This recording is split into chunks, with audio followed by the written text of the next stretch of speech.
Shalom, que le Seigneur vous bénisse partout où vous êtes connectés. C'est le temps de réconfort avec la grande dame. Que le Seigneur vous bénisse, bien-aimés. Par la grâce de Dieu, bien-aimés, aujourd'hui nous allons parler de l'importance de l'offrande. L'importance de l'offrande. C'est un sujet que beaucoup n'aiment pas, simplement parce qu'ils sont ignorants. La Bible déclare que mon peuple périt faute de connaissances. Beaucoup détestent le sujet de l'offrande, même dans les églises. Il y a de ceux qui n'aiment pas entendre parler de l'offrande. Pourquoi? Parce que pour eux, c'est du vol. Les hommes de Dieu, les pasteurs, escrocs, s'il faut dire ça, les fidèles en les demandant l'argent, tout ça. Et pourtant, l'offrande est biblique. Bien aimé, l'offrande est biblique. Et par la grâce de Dieu, nous allons essayer de démontrer ça. Et ma prière est que le Seigneur puisse t'aider à comprendre ces messages. Je vais juste introduire. Nous allons développer au fur et à mesure que nous allons évoluer. Bien aimé dans ce sujet, je ne sais pas combien de temps ça nous prendra, mais par la grâce de Dieu, et le Saint-Esprit nous aidera, bien aimé, à dire l'essentiel. Et aujourd'hui, je vais juste introduire, et c'est un sujet, bien aimé, très capital. Bien aimé, pourquoi? C'est simplement parce que l'offrande a une place très importante. L'offrande occupe une place de valeur. L'offrande a une grande place dans nos vies. L'importance de l'offrande, c'est ça en fait mon sujet. C'est vrai, il y a une réalité aujourd'hui, mais je vais plus parler du côté positif. L'offrande est biblique, bien aimé. La première chose que nous devons savoir, l'offrande est biblique. Il y a de ceux qui abusent, oui, mais je suis plus dans le côté positif. Je veux parler de la part de Dieu. Ma prière est que le Seigneur puisse t'aider à comprendre l'importance de l'offrande.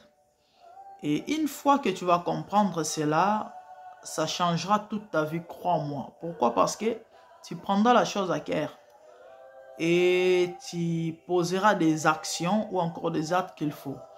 Et ta vie ne restera plus jamais la même. Pourquoi? Parce que tous les gens, toutes ces personnes, bien aimées, qui ont compris l'importance de l'offrande et qui l'ont pratiqué, leur vie ont changé.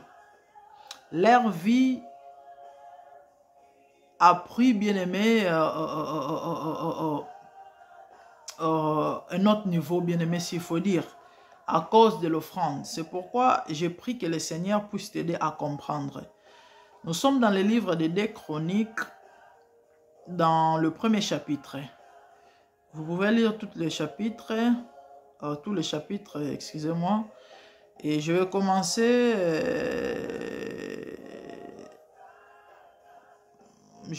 ça par le premier verset, bien aimé, pour une bonne compréhension.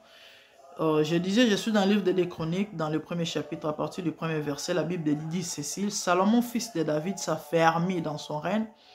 L'Éternel, son Dieu, fit avec lui et l'éleva à un haut degré. Waouh!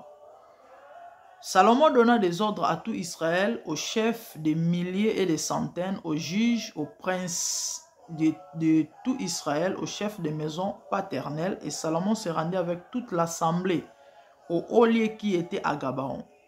Là se trouvait la tente d'assignation de Dieu, faite dans le désert par Moïse, serviteur de l'Éternel. Mais l'arche de Dieu avait été transportée par David de Kiriath-Jéarim à la place qu'il lui avait préparée, car il avait dressé pour elle une tente à Jérusalem. Là se trouvait aussi devant le tabernacle de l'Éternel l'autel d'airain qu'avait fait Beth-Salel, fils d'Uri, fils de Hur. Salomon et l'assemblée cherchèrent l'Éternel. Et ce fut là, sur l'autel d'airain qui était devant la tente d'assignation, que Salomon offrit à l'Éternel 1000 holocaustes. Pendant la nuit, Dieu apparut à Salomon et lui dit: demande ce que tu veux que je te donne. Je reprends le verset 7. Pendant la nuit, Dieu apparut à Salomon et lui dit: demande ce que tu veux que je te donne. Bien aimé, ça c'est trop fort. Ici, il s'agit de Salomon. Nous connaissons tous qui est Salomon. Bien-aimé, Salomon était le successeur de David, le fils de David. Son père était roi et lui avait succédé au trône après David. Et la parole de Dieu est précise en disant, Salomon s'est affermi premièrement dans son règne et l'Éternel est avec lui. La première chose. Bien aimé, il y a des points à soulever, c'est ce que je suis en train de mentionner. Cet homme était élevé. La Bible dit que l'Éternel lui avait élevé à un haut degré. Pas n'importe quel niveau. Il était élevé très haut. Salomon. Donc cet homme avait tout, s'il faut dire. Il était vraiment élevé. Son royaume était affermi, en d'autres termes, mais le royaume était inébranlable. Il y avait la protection, il y avait l'argent, il y avait tout ce qu'il fallait. Et Dieu était avec lui. Bien aimé, ça c'est un point. Dieu était avec Salomon. Bizarrement, nous descendons, la parole de Dieu nous dit, il s'est rendu avec toute l'assemblée, ils sont partis à Gabaon, là où se trouvait la tente d'assignation de Dieu, que Moïse avait fait. Et l'arche était là. Et il est parti, la Bible déclare, j'ai aimé le verset 6, bien aimé, il faut souligner ça. Ce fut là sur l'autel des reins qui était devant la tente d'assignation que Salomon offrit à l'Éternel 1000 holocaustes. Excusez-moi, j'ai sauté le verset 5. La Bible dit, Salomon et l'assemblée cherchèrent l'Éternel. Bien aimé, cet homme qui était haut élevé, cet homme était élevé à un niveau vraiment très haut. Il avait tout, mais avec toute l'assemblée, ils montèrent pour chercher l'Éternel. Et en cherchant Dieu, Salomon avait compris que l'offrande avait une place très importante pour que Dieu se manifeste. Et il avait offert 1000 holocaustes, dit la Bible. Bien-aimé, ça c'est merveilleux. 1000 holocaustes. Une offrande, bien-aimé, de valeur. Une offrande qui coûtait très cher. Trop même. Il n'avait pas donné n'importe quoi, mais quelque chose de coûteux. Et qu'est-ce qui s'est passé après? Qu'est-ce qui s'est passé après? L'Éternel, la Bible déclare, apparut à Salomon dans le verset 7 et lui dit, demande ce que tu veux, je vais te le donner. Bien aimé, ça c'est fort. Nous lisons la Bible des fois comme un ami a l'expression, une expression à la barbare, hein, à la barbare. Comme ça, nous lisons la parole de Dieu des fois, et puis, bien aimé, à chaque fois que nous lisons la Bible, avec l'aide du Saint-Esprit, essayons, bien aimé, d'entrer en action, parce que c'est une réalité, c'est du vécu. Ce sont des choses que les gens ont vécues, ont expérimenté avec Dieu. La Bible n'est pas un roman ou encore un journal qu'on a l'habitude bien aimé de lire. Je ne sais pas moi, des livres de fiction que les gens peut-être imaginent des trucs, des choses, et puis ils mettent ça sur papier. Non, bien aimé, la parole de Dieu, c'est du vécu. La parole de Dieu, la Bible, ce qui est dans la parole de Dieu, ce sont des choses que les gens ont expérimentées. Cette histoire n'est pas quelque chose qu'on a créé, mais c'est quelque chose que les gens ont vécu l'expérience avec Dieu. L'Éternel apparut à Salomon pour lui demander, ou encore pour lui dire de demander ce qu'il veut que Dieu puisse lui donner. Bien-aimé, pourquoi? À cause de l'offrande. Bien-aimé, il y a des choses que l'offrande fait. Il y a des choses que l'offrande peut faire. Bien-aimé, l'offrande a la capacité de déplacer la main de Dieu. L'offrande a la capacité de faire parler Dieu. Un moment où Dieu peut être resté silencieux dans ta vie. Mais par l'offrande, bien-aimé, tu peux bouger le trône de Dieu. Par l'offrande, bien-aimé, tu peux pousser Dieu à agir. Bien-aimé, je suis un témoignage, moi, vivant. J'ai vécu des choses avec ce Dieu à cause de l'offrande. Premièrement, l'offrande ou encore offrir. Pardon, l'offrande c'est quoi? C'est le fait, bien-aimé, d'offrir simplement, de donner librement. Et ici, il s'agit de Dieu. Donner à Dieu. C'est vrai, nous donnons, on peut donner aux amis, à un frère, à une sœur. Mais ici, il s'agit de Dieu. Et il y a plusieurs manières ou façons de donner à Dieu. Bien aimé, je vais développer ça. Au fur et à mesure que nous allons avancer, il y a plusieurs manières ou façons de donner à Dieu. C'est vrai, Dieu est esprit, Dieu on ne le voit pas.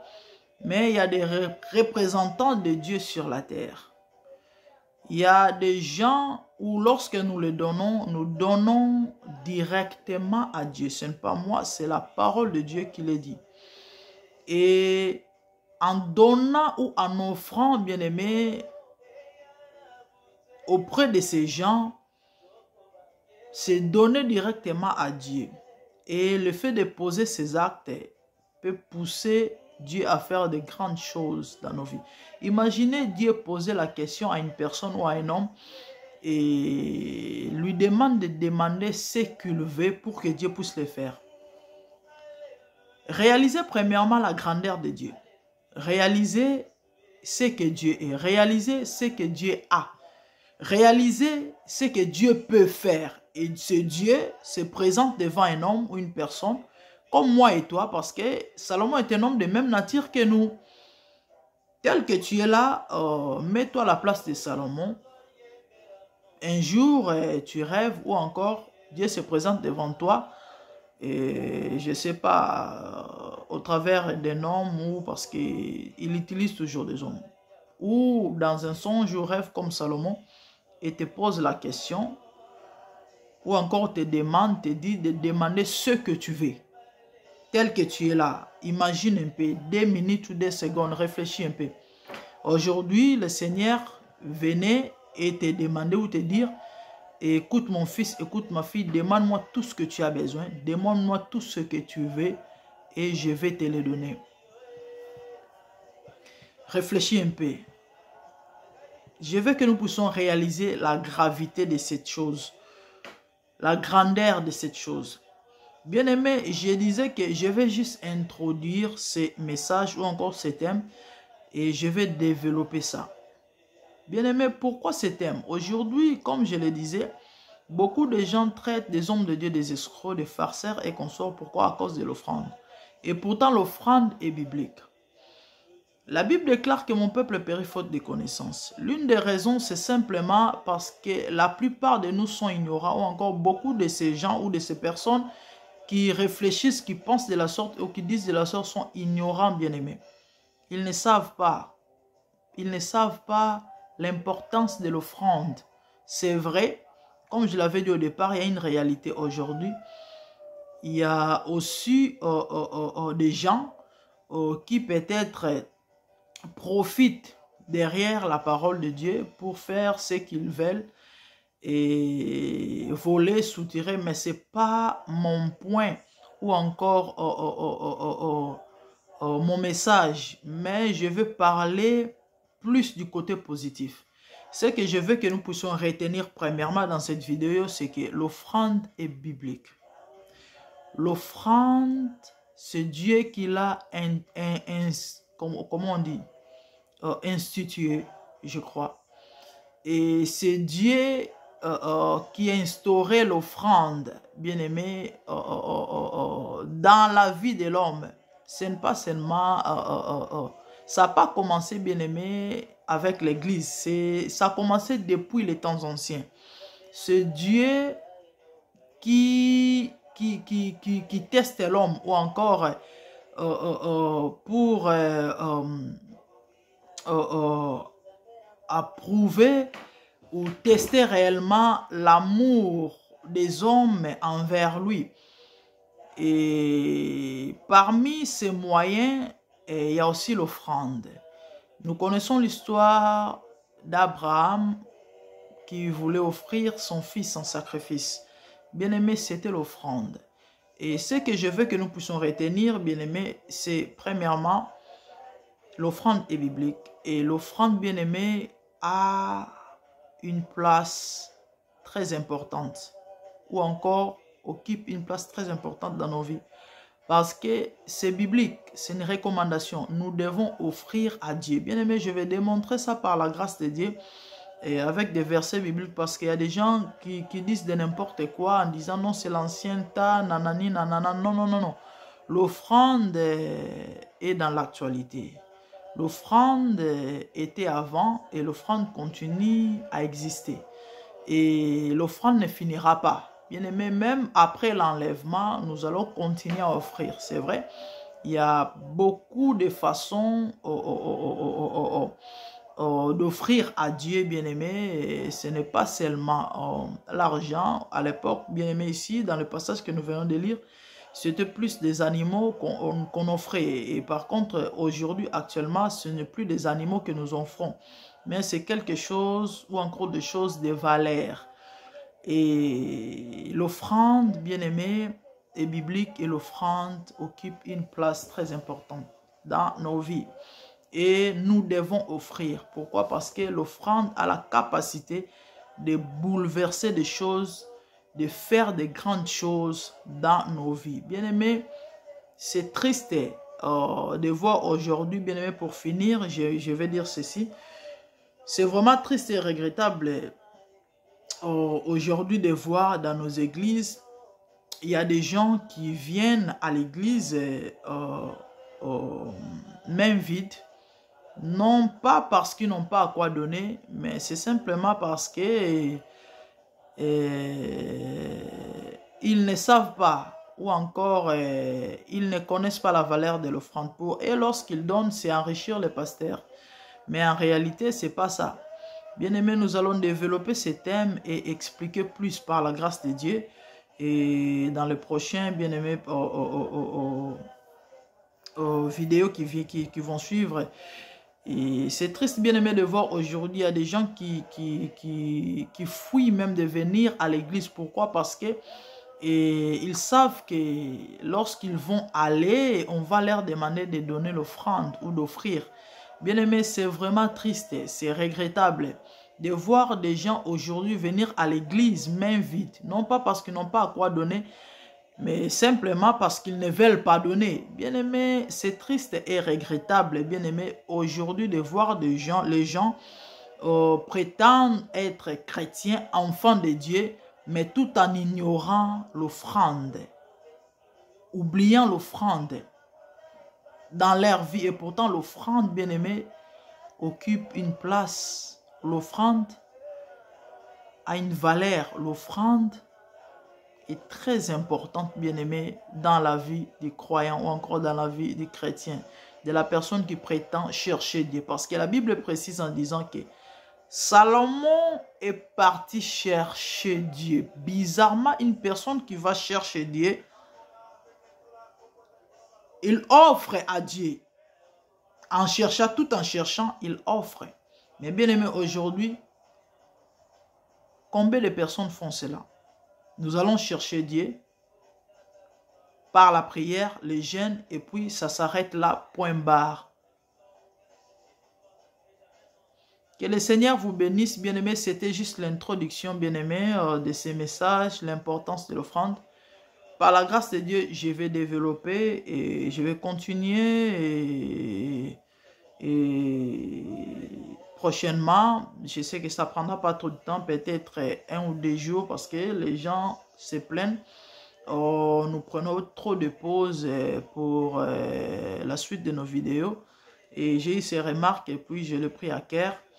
Je vais faire mon effort par la grâce de Dieu, l'aide du Saint-Esprit, vraiment de disposer les temps et vraiment d'être au rendez-vous de temps en temps afin de répondre aux préoccupations des enfants de Dieu. Que le Seigneur vous bénisse, bien-aimés.